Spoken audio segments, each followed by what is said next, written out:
एक ओंकार सतनाम करता पुरख निरभव निर्वैर अकाल मूरत अजूनी सैभं गुर प्रसाद जप आद सच जुगाद सच है भी सच नानक होसी भी सच। वाहिगुरु वाहिगुरु वाहिगुरु वाहिगुरु वाहिगुरु वाहिगुरु वाहिगुरु जी का खालसा वाहिगुरु जी की फतेह। नानक सहज मिलै जग जीवन नगर करो निस्तारा। एक अरदास पाठ कीरत की गुरु रामदास रखो शरणाई। गुरु रामदास रखो शरणाई। गुरु रामदास रखो शरणाई। Ta-da! Work cycles in Blender grease pencil. So I'm gonna make this, and this is January 28, 2025, 8:59 p.m. And this stream, I want this to be a little more kind of like a classic old school in the quote video, where I'm talking about some universal truths. Okay, and I haven't framed it, so I cannot like I have to go like impromptu on making sure that the thoughts in my mind are coming out as succinctly as possible, as does Marquez Brownlee. I'm a big fan of him for that. So the thing that I wanted to come to is, objectively, for succeeding in anything in life, the one thing that is most important, like there are a lot of parameters that go into it, sure, but the one thing that is objectively most important is consistency above everything else. And I was working on how did I get here, right? It's just a pretty bit of a what shift. Okay, that was unexpected. So I was working on this cut down here, right? And in one part of the cut down, Siddhesh sir, he says that getting out of the box. So I was really tempted in terms of like finding creative ideas and stuff, and I was really tempted to go that take that step where I have this one thing in my mind and I want to have that as an actual animation. So the thing that I was thinking about is, you have these kind of stick figures or meme kind of animations, and there is this person like Charlie Chaplin, for instance. He's inside a box and he's pushing against that box and he wants to get out of the box. So I'm going to show that, and let that be representative of how you want your in this case he's looking at how you get what's your creative process like. So he's like, how do you use how do you look at different domains and not just stick to your particular domain for referencing, and then you think something out of the box. So I want to represent that through a frame by frame animation. A very beautiful thing would be to be able to do it through 3D animation, like character animation. I could do it through 2D animation for sure, maybe, even if I don't rig it with Duik. I could take an artwork from FreePic, and inside After Effects you could do a little bit of animation of that person coming out of the box or something. I've done a few animations with Duik where it's like a proper 2D motion animation, but that's what I want to get to, right? With frame by frame animation, I remember when I was a kid, I used to love drawing. Drawing was one of my favorite things to do. But as I grew older, especially when animation as a whole came into life, I started to be a lot more, I can say, skeptical or like particular about the drawing that I was doing.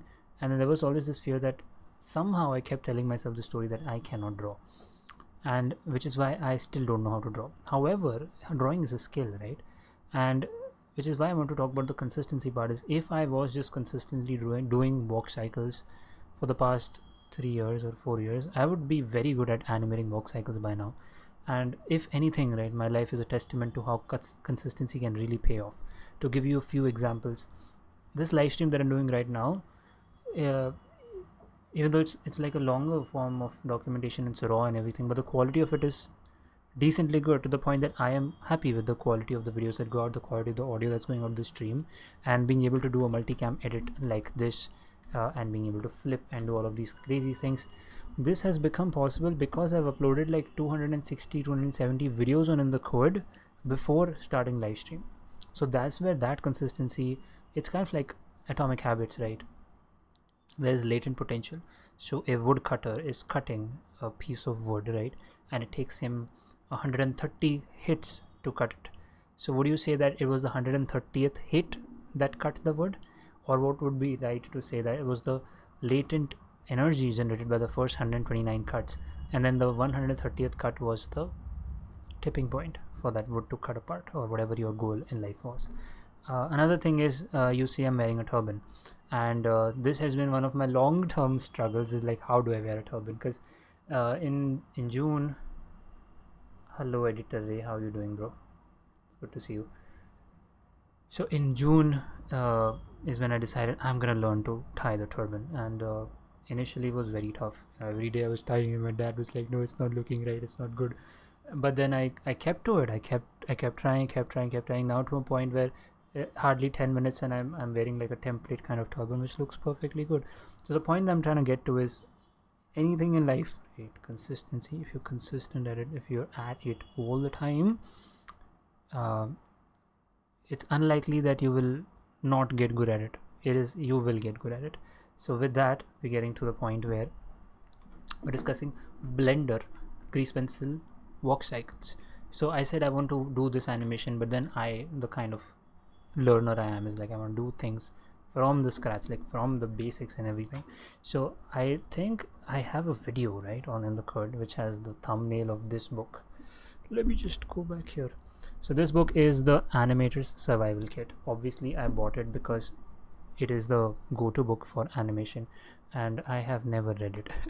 Just like all the courses that I bought and all the books that I bought, I have not read this, but it is an excellent resource. And so I brought this out from inside the attic just to look at the one page which shows, it's a heavy book, this one page which shows walk cycles. So I'm gonna show you how I've made this. It's not good at all, it's like very bad, but I'm gonna show you how I've made it. And what I was thinking about is, I could use this platform of live stream as a impetus to practice one walk cycle every single day, right? And I'm using a Wacom tablet which is attached to my system, and I've set it up in such a way that your Blender controls work with, if I do this, it's like the middle mouse scroll, but we don't need this because we're working in a 2D canvas at the moment. So why is Blender grease pencil very good? You could have done this inside Photoshop, but Blender is Blender, and Blender is amazing. You can move around in 3D, and grease pencil in Blender 4.3 has had some really significant improvements. So that is great. So I'm going to make a new layer here. I'm going to turn this one off. Let's start from scratch. So a walk cycle basically consists of, what do you have, 1 2 3 4 5 key pose. Like 5 is again the contact pose, so you can say 4 key poses, and this is the contact pose which is reversed. Okay, and now I have no more comments. So why grease pencil is because I'm familiar with Blender to the extent now. So if you press spacebar, right, by default it shouldn't happen like this. By press spacebar it will just play the timeline, but I have set it in such a way that my preference is in input, in somewhere you get an option to choose what spacebar will do, which is where,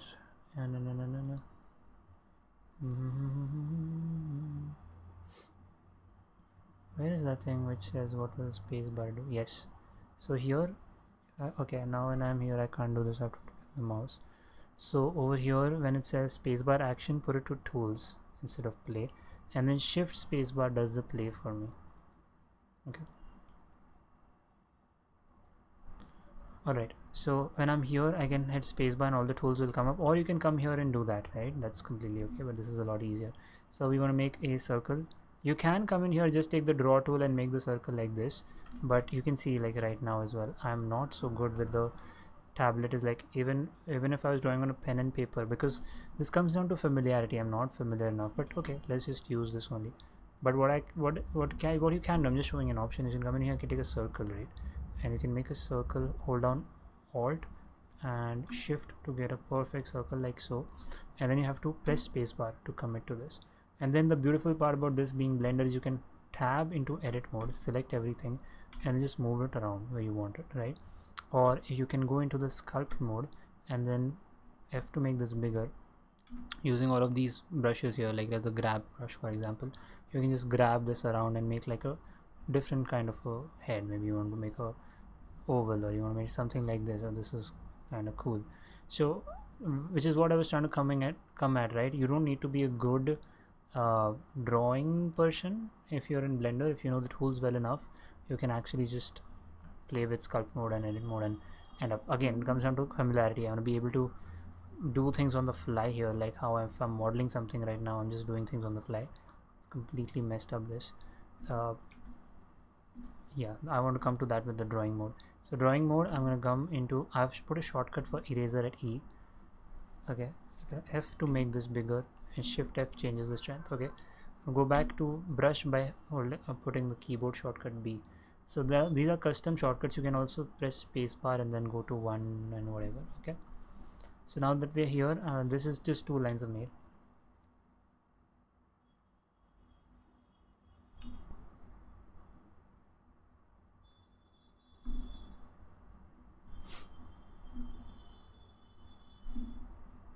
I want to create a macro for a speed remap using the time stretcher node. Also, after creating the macro, I'd like it to automatically adjust to the clip length when I drag and drop it onto a clip. Speed remap.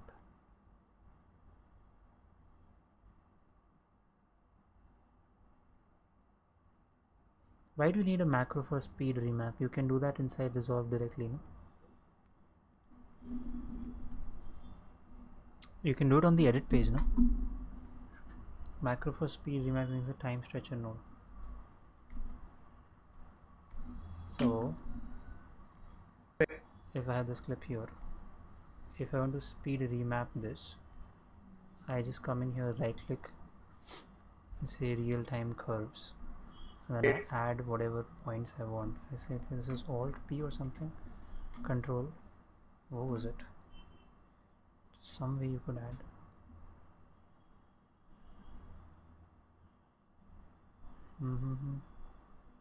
Wait, let me figure this.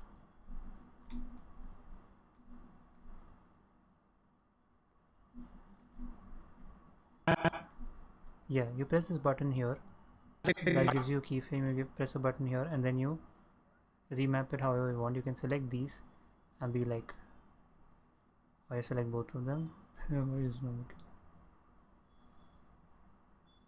Yeah, you select this and you do this. It has a place in your heart, and it has a place in your heart, and has a place in your heart.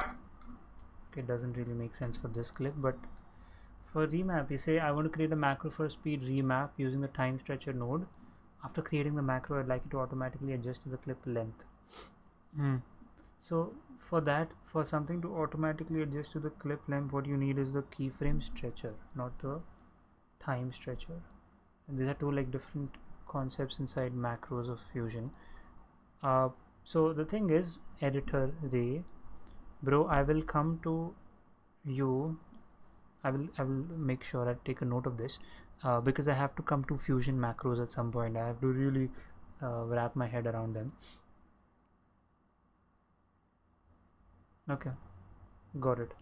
Smoother on the Fusion page compared to the edit page. So I haven't yet experimented with this speed remap theme on Fusion, but anyway, I have to get to understanding how Fusion macros work. So once I do that, I will make sure that I document that. Although in the meanwhile, what I can suggest is I actually did not watch it. I just saved it for later, but I never got the time to. So let me show that position on the edit page and switch to the Fusion. So as this thing, you can go to this channel, Team 2 Films, and they released a video, motion graphics with expression and macros, DaVinci Resolve, Fusion better than After Effects, whatever. I've just liked it. I did not get the time to see, but I just saw the intro. This seems to be a good enough video to learn like the basics of Fusion and macros and everything. So give this video a shot. Until then, I will see if I can probably try something myself.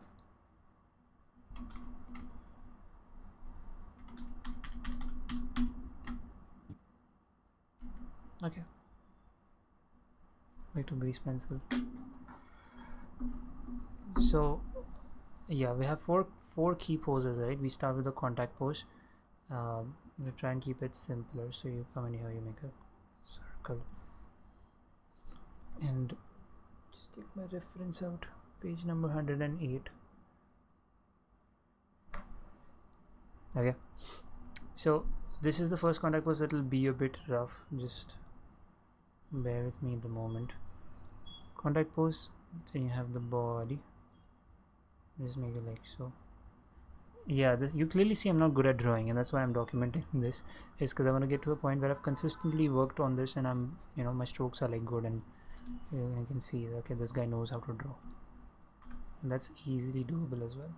So let's say I do this kind of like an oval. Now one hand, the hand, let's say I take the left one is behind, then the left hand will be in front. Oh no, wait, so right, if this is the right leg, the right arm will be behind. If the left leg, the left arm will be in front. So in front, we start off with this part. So if this is in front, then this will be in front. It's always opposite. So let's say I come here.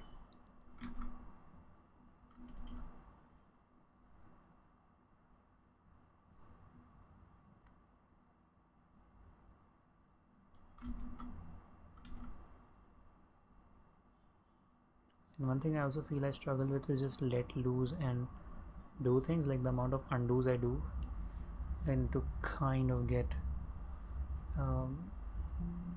not to do them.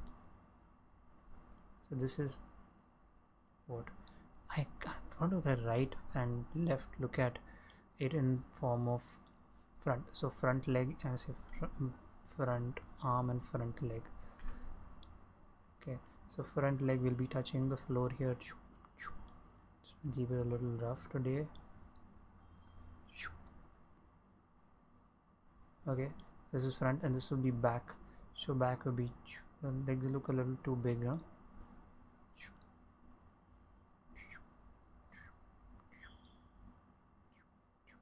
Okay, this is the thing, even if it's a little big, you can always go to the edit mode and change it later. So then this is your what, back arm. So I'll bring this down here, and you usually they color it like the back part, but you can do like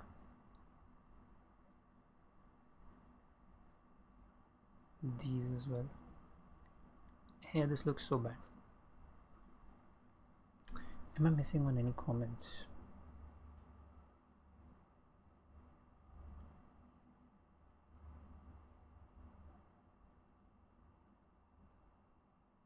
Very good. So this is your back arm. This is the contact pose one. So GP, why is it called GP layer? Because I didn't rename it. So you take this, Shift D, move it to frame number 13, because that's when the contact will change. So you come in here to frame number 13, and here you want to flip it, right?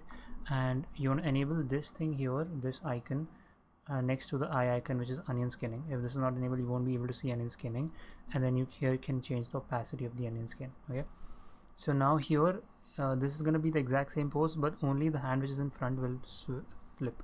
So then this will become closed like this. Okay, and this will be open.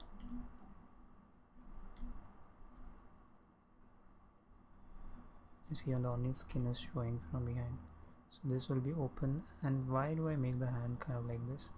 Can we just not make it a little better? Anyway, this will be closed. Oh no, so the shading will also change. I'm just gonna erase the hands and legs both.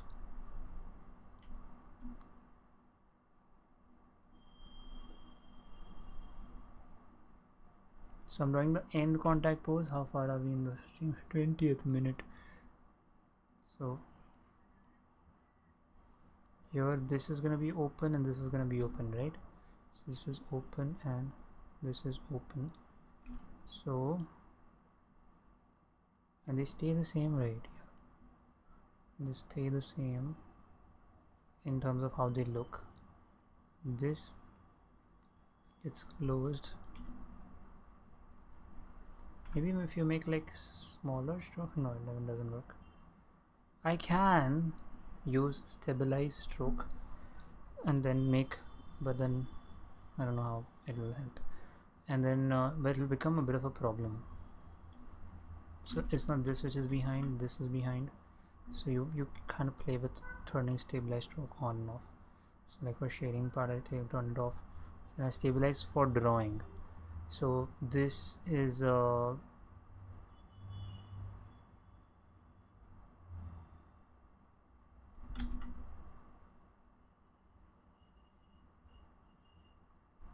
come here, this is the front and this will be the back.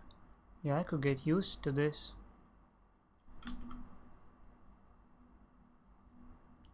Time flies by and the yellows and green.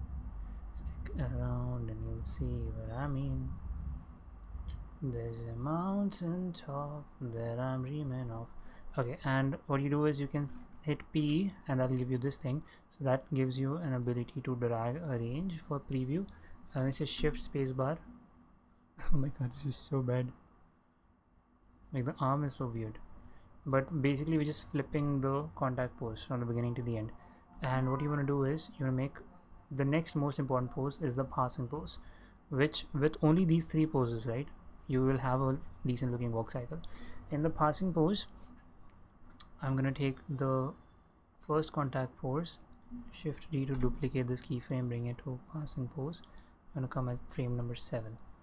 Now here it's gonna be a lot easier. So I'm gonna go into the edit mode, select this part. In fact, I can say all to select everything, say GZ, because it's gonna be here, not like a lot up, like maybe just here, because there's an up position which will be like the top, and this will depend on how much your character is bouncing. But let's say we stick here, and I go into the draw mode and I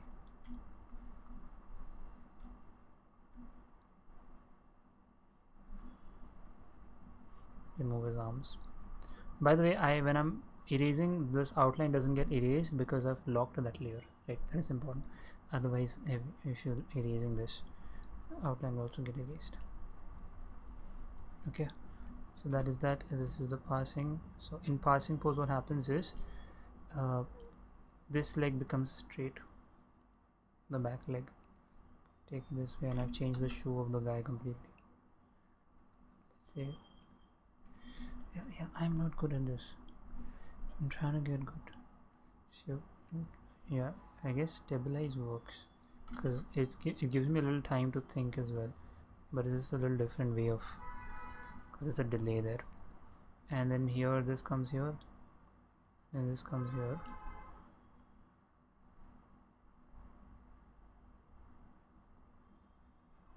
Then this comes here, this comes here.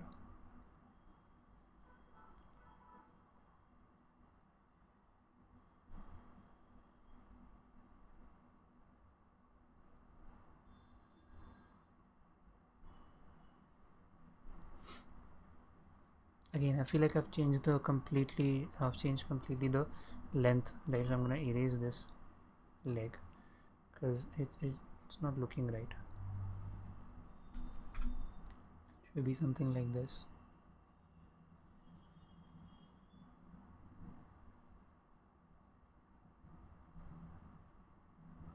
Yeah, maybe not use stabilize stroke. Maybe when we're refining, right, in the next stage, there we can use this. Okay, so that is that. And then the arm, this arm comes here in the front, so this goes here, and then this arm is behind, goes somewhere here. So now if I play, yeah, although the contacts are looking very weird, it kind of feels like there's a walk happening. Then the next step is you go to 4 and you add the down movement. So like the first, shift D, shpack, edit mode, select all GZ, going down. And think about down mode as I go to draw mode and erase this.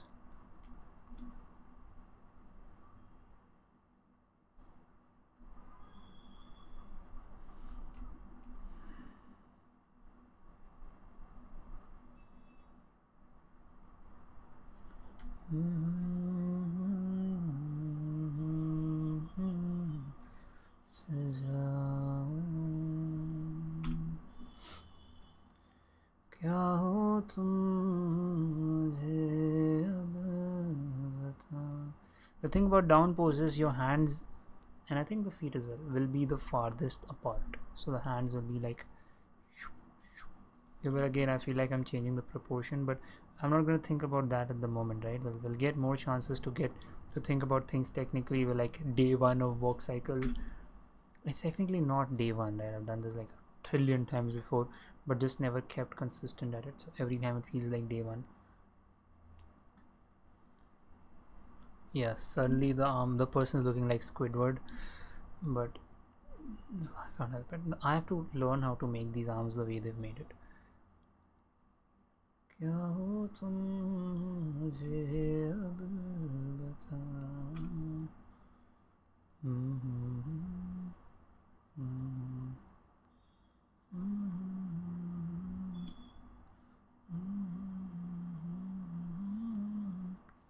Yeah, the onion skin helps in the fact that I'm at least not going beyond this point for sure.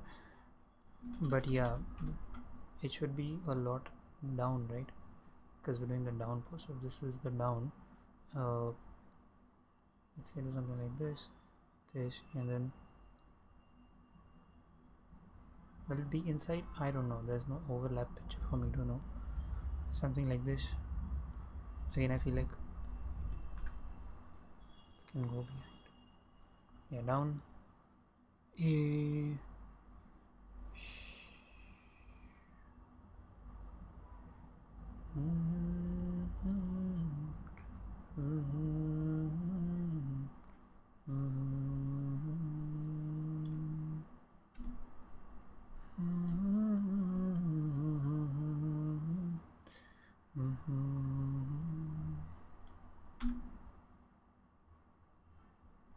Okay, that is so bad, so bad. And the boot keeps changing every time. So that's your down. Okay, now the only jerk that we're getting in the middle is because there's no up. So similar to down, we're gonna come here, take the pass, and it's a frame what? 10. Pass say up, shift D, shapak. Bring it here. Edit mode A, G, Z. So up pose is at the top. I come here, draw mode, and up. It's just better to erase the arms and feet completely because they change a lot in these poses.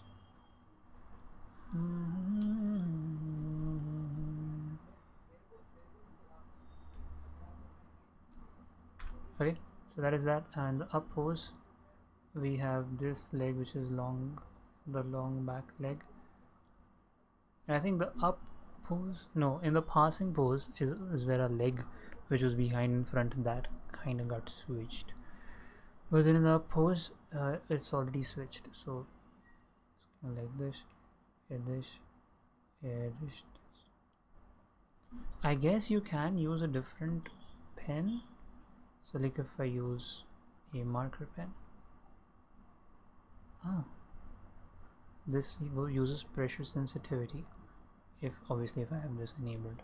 So then if I do it dark or if I do it light, yeah, I kind of like this more.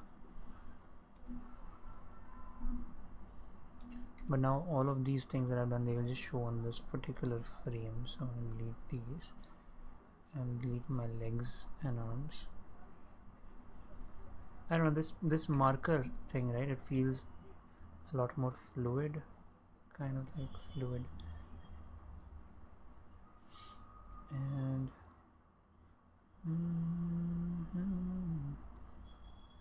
it feels like I'm actually using a pen to do.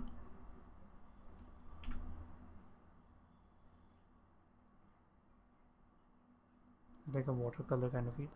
I don't know, man, the pen was kind of better.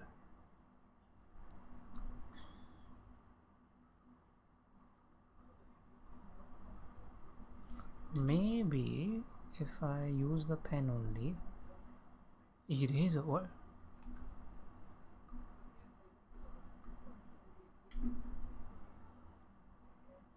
I was using what? Pen, pencil, what? pen. But yeah, I use this pressure sensitivity. Yeah, and up until this point, I never. Oh, I'm so underneath the frame. I never understood why people use pressure sensitivity, but it's kind of making sense now. So we're making the up pose, and I bring the pen down, and pen doesn't work. Ink pen.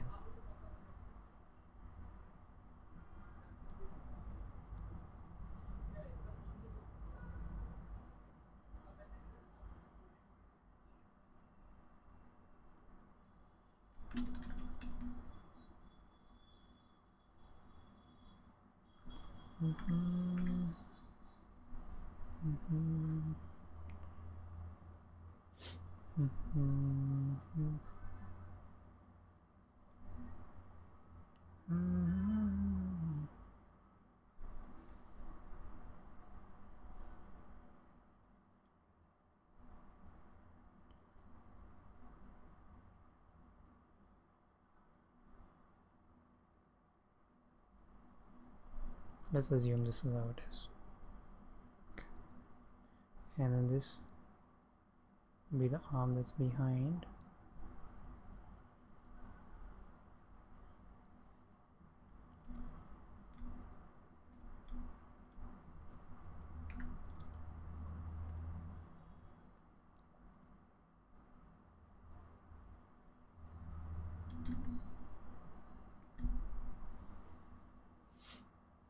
You put it together, it kind of works because the frames are going away so fast, it's kind of like an illusion. Yeah, it seems fine only. What's the problem with it? If only, man, I could do this. If I could practice this consistently, I can definitely make those threaded kind of animations, which are just frame by frame animations. And this it's kind of like why I want to learn this is why I was really into, and I will obviously get back to it, into learning sculpting, right? Because this process is very meditative, just sitting and doing frame by frame animations. And of course when you play it back, it kind of feels like you've done something, but just the process of figuring those poses and then drawing them individually, there is something in the non-automation of it which is very appealing, right? It's therapeutic. You just zone out and just draw every single frame. Same with sculpting. If I would understand anatomy to that extent, because that was one big roadblock for anatomy. You have to understand anatomy, but that's the thing with Blender, right? With everything, I've had to learn so many different things prior to getting to learning that particular thing. That's okay. I'm starting here, and I hope that I don't stop now with walk cycles. At least I'll just do one walk cycle every single day for at least a month, and then we'll see how where we've gone. And I really hope this stream acts like as an accountability for me to continue doing this. And yeah, in yesterday's this thing stream, I was discussing how it's a nightmare to work with timelines, right? And you have this thing where compound clips, you bring it into another sequence or timeline, and they don't work like you want them to. And I researched a lot on that even today, and it turns out that there is no workaround for it. So it's bad even with standard settings of format, center crop with no resizing, and output scale entire image to fit. When adapting into the vertical resolution, the only appropriate way seems to decompose clips in place. So when you're adapting, you can't just use compound clips and do it in a sophisticated way. This Resolve doesn't support it. So decompose them into clips and do it. And what else can I say? Yes. I will look at the editor. I will look at the tutorial. Let me just take a screenshot of what it is that you see, so then I remember it. Got it. You want, if I can zoom in, automatically adjust the clip length. What? Macro for speed remap using time stretcher node. Got it. Let me try. Thank you for watching. So yeah, anyway, I'm also done. 35 minutes into the stream. That's one thing you can't really do in Resolve. So that's for today's documentation. Thanks for being in the code. I will catch you in the next session. Vaheguru Ji Ka Khalsa, Vaheguru Ji Ki Fateh. Mm.